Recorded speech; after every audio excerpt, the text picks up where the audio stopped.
मेरे प्यारे व्यूअर्स, आप सभी को मेरा नमस्कार। मेरे चैनल अस्तित्व में आप सभी का स्वागत है।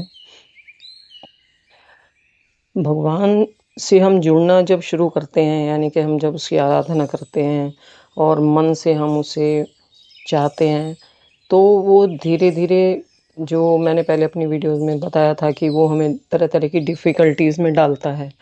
तो वो डिफ़िकल्टीज़ क्या होती हैं? वो जो मुसीबतें होती हैं, वो क्या होती हैं?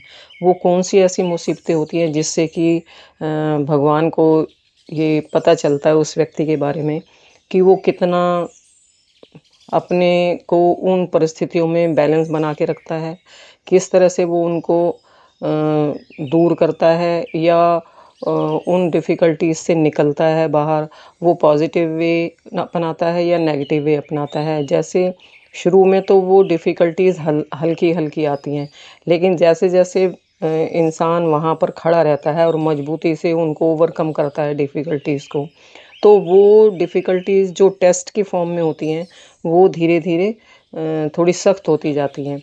जैसे अगर शुरू में कहें कि शुरू में तो टेस्ट ऐसे होते हैं कि जैसे कभी कोई ऐसी मुसीबत आ गई कि बिना बात ही कोई, जैसे कोई लड़ने लगा बिना बात ही, कोई तुम्हारा कसूर भी नहीं है, हल्की-हल्की बातों पे लोग तुमसे नाराज़ हो जाते हैं, छोटी-छोटी बातों से, तो तुम उसमें बुरा नहीं मानते और उसको धीरे-धीरे ओवरकम कर लेते हो।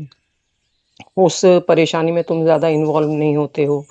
फिर ऐसी परेशानियों में वो डालता है कि जैसे तुम्हारी नौकरी का छूट जाना, घर के अंदर कोई इनकम का सोर्स नहीं रहना, जो घर में बच्चे हैं, उन तक के लिए आप कोई दूध की या खाने की, यानी कि सब तरह की चीज़ें जो हैं ख़त्म हो जाती हैं और तुम उनको किस तरह से उसको अरेंज कर सकते हो, क्योंकि तुम्हारे पास पैसा नहीं रहता है और पैसा जब नहीं रहता तो उससे तो सारी जो काम पैसे से ही होते हैं, तो पैसे से वो बिल्कुल खाली कर देता है ना। तुम्हारा कोई बैंक बैलेंस रहता है, अगर बैंक बैलेंस होता है तो वो भी धीरे धीरे ख़त्म हो जाता है, नौकरी नहीं रहती है।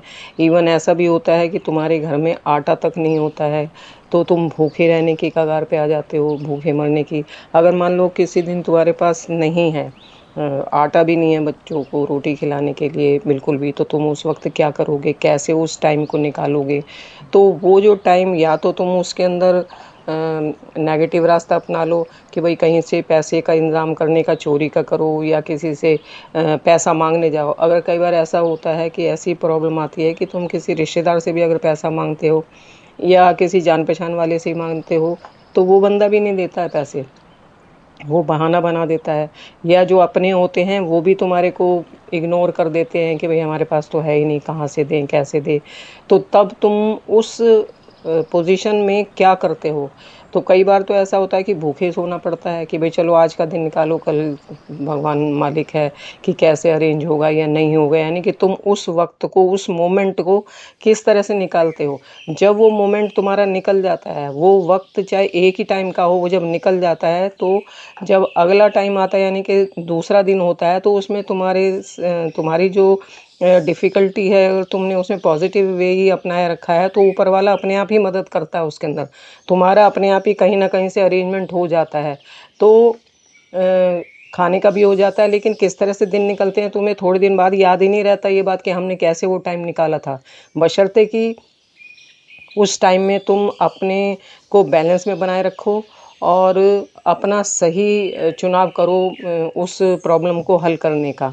चाहे उसमें तुम भूखा रहना पड़ जाए, लेकिन ये नहीं कि तुम उसमें गलत रास्ते के लिए चल दो आगे निकल के कि भाई मैं अब इसको कोई नेगेटिव वे अपना के मैं पैसा कमा लूँगा, किसी की चोरी कर लूँगा, या कोई और भी दूसरे मीन्स यूज़ कर सकता है बंदा। लेकिन जो लोग उसके अंदर उस पोजीशन में सही तरह से अपने आप को बैलेंस करके उस परिस्थिति को निकालते हैं, तब ऊपर वाला उसकी तरफ ये सोचता है कि हाँ ये बंदा सही है। तो इस तरह धीरे धीरे करके उसको मेंटल प्रॉब्लम्स भी शुरू हो जाती हैं, जैसे रात को नींद ना आना या कोई छोटी सी बात होने पे उसकी टेंशन हो जाना। कहने का मतलब है कि उसको इस तरह की परिस्थितियों में डालता है जो कि उसको वो संभालनी मुश्किल होती हैं और धीरे-धीरे ऐसी हो जाती हैं जो मुसीबतें होती हैं कि बढ़ जाती हैं। जैसे तुम्हारे मुकदमे शुरू हो जाएँ, अगर मान लो तुम किराएदार हो तो मकान मालिक ही तुम्हारे से टेढ़ा हो जाएगा, वो ही तुमको धमकियाँ देने लग जाएगा, तो उस टाइम पे तुम क्या करोगे?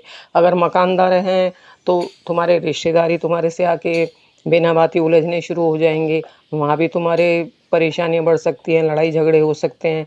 और तुम्हारे घर में तो जो प्रॉब्लम है वो चल ही रही है, या तुम्हारे घर में कोई ऐसा अपना ही जो उसी परिवार में रह रहा है, वो किसी चीज़ का एडिक्शन हो सकता है उसको, जैसे शराब पीने का, जुआ खेलने का या किसी और का।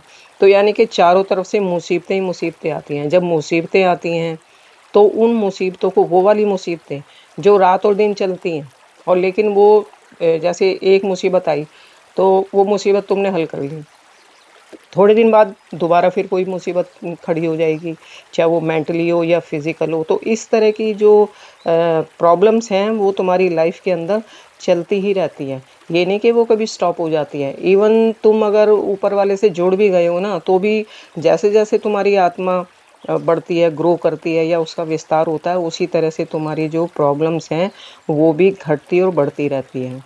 तो उनकी जो इंटेंसिटी है डिफ़िकल्टीज़ की, वो बढ़ती ही हैं, घटती नहीं है। घटती तो तब जाके है जब तुम बिल्कुल परमात्मा से एक हो जाते हो, यानी कि इतना विश्वास हो जाता है तुम्हारा उसके ऊपर कि जैसे आत्मा और परमात्मा एक है, यानी कि भगवान जब तुम्हारे बिल्कुल ही साथ है, तब ये डिफ़िकल्टीज़ जो तुम्हारे में चेंजेज़ आने शुरू होते हैं, वो भी साइड बाय साइड जो है जो स्पिरिचुअलिटी है तुम्हारे अंदर बढ़ती है, तुम उसको भी नहीं छोड़ते। जो इंसान उसको उस टाइम में भी नहीं छोड़ता, स्पिरिचुअलिटी को, भगवान को याद करना या उसके उसमें विश्वास रखना बिल्कुल भी नहीं छोड़ता है, और साथ-साथ ये प्रॉब्लम्स हल भी करता जाता है, चाहे वो कैसी भी आएँ, चाहे वो उसको संभव लगती हों या असंभव लगती हों, लेकिन उसमें से वो बड़े बैलेंस वे में होकर निकलता है। तब वो समझो कि हाँ, वो ऊपर वाले से जुड़ने लायक हो गया है।